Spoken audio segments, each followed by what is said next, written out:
जहाँ मन में दुविधा हो वो विचार छोड़ दो। जहाँ इज्जत गिरवी रखकर सम्मान मिले ऐसा सम्मान छोड़ दो। और जहाँ शिव का नाम ना हो वो स्थान छोड़ दो।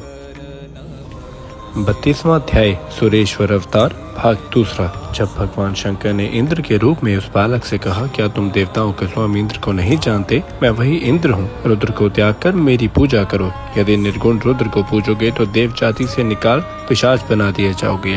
यह सुनकर मुनिपुत्र ने अपने धर्म में विघ्न समझा। फिर पंचाक्षरी का जप करने लगा। उसने इंद्र से कहा, शंकर जी पिशाच कैसे हैं? उन्हीं से तो ब्रह्मा और विष्णु उत्पन्न हुए हैं। प्रकृति से परे उन देवेश व रुद्र को तुम जानते नहीं। हे इंद्रदेव, तुम जाओ। मैं शंकर जी से ही वरदान लूंगा, तुमसे नहीं। मैं अच्छी तरह जानता हूँ कि विभु शंकर जी से परे कोई भी तत्व नहीं। वे ही सब कारणों के कारण तथा सब देवताओं से परे और गुणों से परे हैं। तुमसे तो क्या, मैं ब्रह्मा और विष्णु से भी किसी वर की याचना नहीं करता। मैं शंकर जी की निंदा को पाप समझता हूँ। चाहे दूध के बिना भले ही मर जाऊं, पर शंकर जी की निंदा कभी नहीं सुनूंगा। और यदि तुम फिर भी मेरे सामने शंकर जी की निंदा करोगे तो मैं तुमको शिव के अस्त्र से मारकर अपना शरीर त्याग दूंगा। ऐसा कह उपमन्यु दूध की इच्छा त्याग स्वयं बनने की इच्छा कर ली और इंद्र को मारने के लिए तैयार हुआ। उसने भस्म उठा उसे अघोर मंत्र से अभिमंत्रित कर अपने इष्ट देव के युगल चरणों में ध्यान कर उसमें अग्नि स्थापित की और इंद्र पर छोड़ दिया।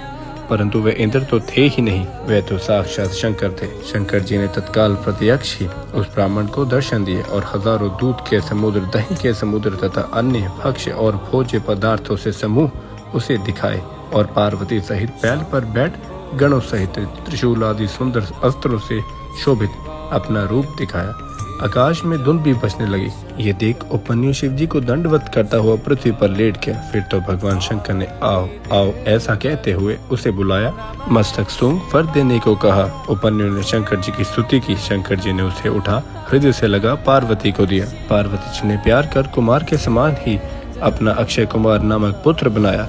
शिव जी ने क्षीर सागर के समान स्वाद युक्त उसे एक अनश्वर सागर दिया। महादेव और पार्वती ने उसे और भी बहुत से दिव्य वर दिए। उसने शिव जी की पराभक्ति मांगी। शिव जी ने उसके मांगने के अनुसार अजर अमर और सर्वदा दुख से रहित अपनी भक्ति दी। उसे अक्षय गोत्र दिया। साथ ही यह भी कहा कि मैं तुम्हारे आश्रम के निकट सर्वदा स्थित रहा करूंगा। ऐसा कह पार्वती सहित शंकर जी वही अंतर्ध्यान हो गए। हे तात, यह सर्वेश्वर नामक शिव का अवतार मैंने आपसे कहा, जो निष्पाप स्वर्गदायक, यशदायक, आयु वृद्धक और सज्जनों का भक्ति मुक्ति दायक है।